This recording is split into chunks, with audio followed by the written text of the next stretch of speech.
González Millán, quien tiene a su hijo de nombre Mauricio Gabriel Escartín González privado de la libertad hace más de 6 años y apenas en estos días se emitió un fallo condenatorio sustentado en pruebas falsas. La Fiscalía fabrica pruebas para inculpar a inocente y elevar sus estadísticas.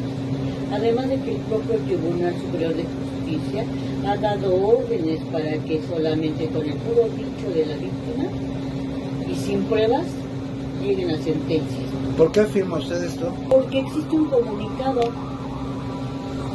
y tiene incluso violaciones al proceso. Yo le voy a mostrar lo que dice un comunicado de prensa que se publicó en el 2024. Esto es de la Coordinación de Comunicación Social, comunicado de prensa número 65-2004. Si me permite, le quisiera leer un pequeño párrafo, es el tercero, está entrecomillado. Dice que no se preocupen si además de su palabra no tienen pruebas, sentencian con el puro dicho. Hay violaciones diversas, los jueces desatienden la jurisprudencia de la Suprema Corte, así como del Código Nacional del Código de Procedimientos Penales. En este sentido, mi hijo fue conducido a juicio en el año 2020 por unos hechos que supuestamente ocurrieron en un abuso sexual en el 2019 en contra de su prima. Que los hechos supuestos ocurrieron en casa de la abuela paterna de ambos, lo cual eso es falso.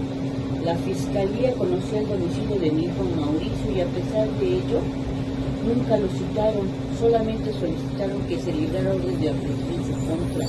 Y de esa manera fue ingresado al reclusorio varonil Oriente el 21 de febrero de 2020. Sin embargo, hay jurisprudencia de la Suprema Corte que establece claramente que una persona investigada primero debe ser citada ante el Ministerio Público, después, por una orden de comparecencia, conducirlo a juicio ante un tribunal de control, pero sí ser privado de su libertad en ese momento. En caso de no atender la citación, el MP puede solicitar que se tire la orden de aprehensión. Todo esto lo establece el artículo 141 del Código Nacional de Procedimientos Penales e inclusive, como ya dije, la Suprema Corte de Justicia también. Para vincular a proceso a mi hijo se basó en pruebas ilícitas, tal como una prueba en psiquiatría de un supuesto psiquiatra de apellidos Tobar Echeverría, que hasta el año 2025 obtuvo su cédula profesional, pero tuvo una cédula profesional como médico cirujano, no como especialista en psiquiatría, ya que el estudio que se le mandó a hacer a la ceniciente víctima se lo mandan a hacer al Hospital Fray Bernardino en el 2020, por ahí del 27 de marzo del 2020, y él firma una valoración, porque es valoración, y la firma como especialista en psiquiatría. No son profesionales, si bien es cierto, cualquier materia debe de tener aquella persona que se ostenta como profesional la patente. En este caso,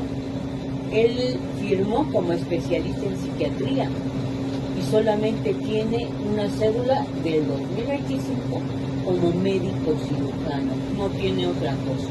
El Ministerio Público tenía la obligación de presentar la acusación en el término de 15 días, pero lo hizo hasta 5 meses después, artículo 324 del Código Nacional de Procedimientos Penales. Dice que debe de hacer su acusación en ese término, le otorga otros 15 días para formular la imputación, cosa que no sucedió, sino hasta un poco más allá de 5 meses después.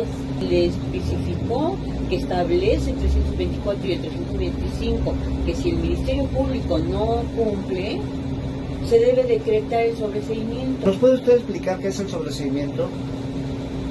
Simplemente ya no hay acusación, la persona sale en libertad de forma inmediata porque el Ministerio Público no realizó mayores investigaciones. ¿Por qué se encontraba impedido el juez Rodríguez Campuzano? Es verdad, también se encontraba impedido porque se había impugnado un amparo en donde él conoció Porque nuestra Constitución General de la República establece en el artículo 20, apartado A, la fracción cuarta, el principio de no contaminación. Sin embargo, el juez Campuzano no tomó en cuenta que existía ese impedimento y decidió darle continuidad a la secuela del juicio. De acuerdo con lo que usted nos dice, un juez que haya conocido del asunto anteriormente en una etapa puede conocer de una etapa posterior. No puede conocer, está impedido precisamente por lo que le acabo de decir, el principio de no contaminación. Después de esto, ¿qué ocurrió? Sí, se llevó a cabo, se continuó con la secuela del juicio y terminó en una sentencia condenatoria, a pesar de que incluso él ya tenía conocimiento de esa prueba ilícita porque el Ministerio Público se desistió de ella precisamente por esa situación de que no existía dicho psiquiatra, a pesar de que la defensa hizo notar al juez de que se estaba desistiendo precisamente porque no existía. El juez dijo que eso no importaba, era prueba del Ministerio Público. Se le pidió que se tomara en consideración a la hora de decidir.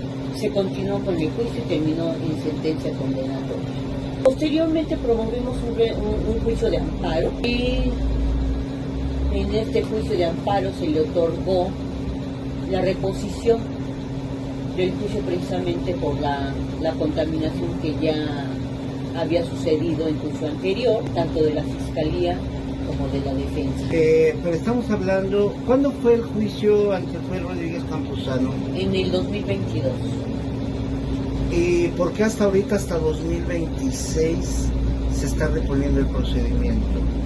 Porque lamentablemente en este país el procedimiento que nuestras leyes dicen que debe de ser una justicia pronta y expedita, no es así. No es así, no se da así. La justicia tarda muchísimo.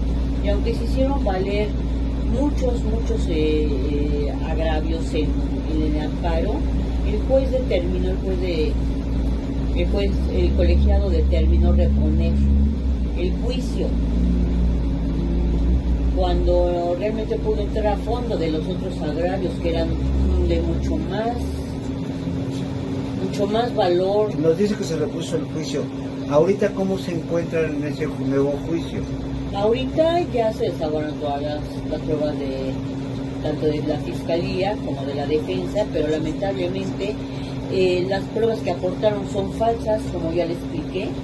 Existe la pericial en psiquiatría donde el médico psiquiatra no existe y sin embargo el juez Cortés Mayorga les concedió valor, a pesar de que se le demostró, él mismo pidió a la Dirección General de Profesiones que se le informara si esta persona contaba con cédula de especialista en psiquiatría. Y la Dirección General de Profesiones le mandó su informe donde solamente le expone que él tiene nada más cédula como médico cirujano a partir del 2025.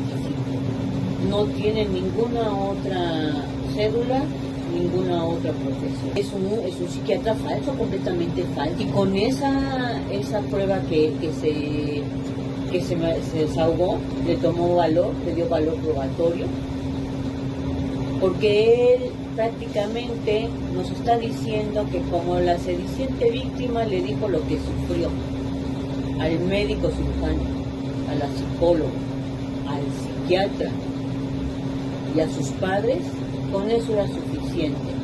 No importa que no haya sido un profesional en la materia, no importa que ella no haya tenido ningún indicio de que mi hijo haya cometido el delito.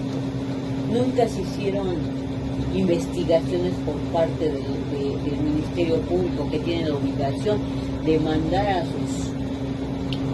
a sus auxiliares a hacer investigación. Nunca se investigó la casa de la abuelita, nunca se tomaron pruebas, nunca se mandaban a sacar las cámaras del C2, del C5. Todo esto es un delito fabricado.